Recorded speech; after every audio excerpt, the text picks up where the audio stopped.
এটা এখন চলছে ক্যাংরার টক। এই হচ্ছে আমাদের আজকে স্পেশাল আইটেম, ক্যাংরার টক।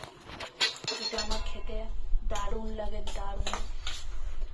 আর করেছিলাম চিচিঙার পোস্ত। একটু আজকে হলুদটা বেশি পড়ে গেছে, এটা একটু কম দিলে ভালো হতো। আর একটা স্পেশাল জিনিস, আর এখানে যে বাবা তুলে রাখছে, এখন আমি আর মা খাবো। মা দিচ্ছে এটা, ওইটা মা এটা দিন একবার দেখাই। দেখো, এটা হচ্ছে মোরলা মাছ আলু দিয়ে ভাপা। ভাপা মানে একদম সব কিছু মাখিয়ে বসিয়ে দিতাম। আরেকটা জিনিস, আজকে একদম সব কিছু দারুণ দারুণ মেনু।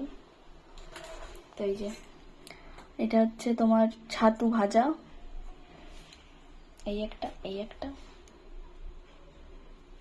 তার সাথে লঙ্কা। এইটা দিয়ে আমি ভাত খেয়ে নেব সব। আমাকে এই সবজি তো কম দিতে পারতেন, চিচিঙাটা। আমি একটু মাছটা বেশি করে খাবো, এটা কম খাবো। আর এই যে আমার টক,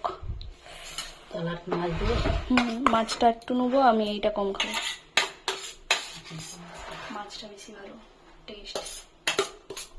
আর বোন তো আজকে মন্দির গেছে, তার জন্য বোনের রান্না নেই, শুধু বাবা খাবে।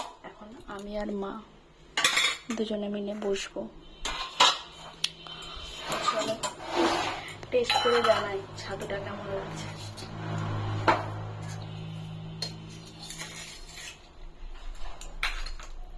ছাতুটাকে আলু দিয়ে করলে বেশি ভালো হতো বলুন।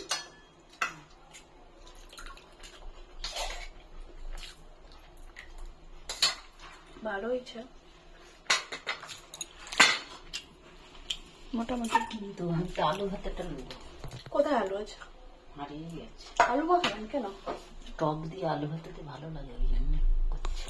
ও বাবা, তার স্পেশাল আইটেম আবার এক্সট্রা করে করে রেখেছে।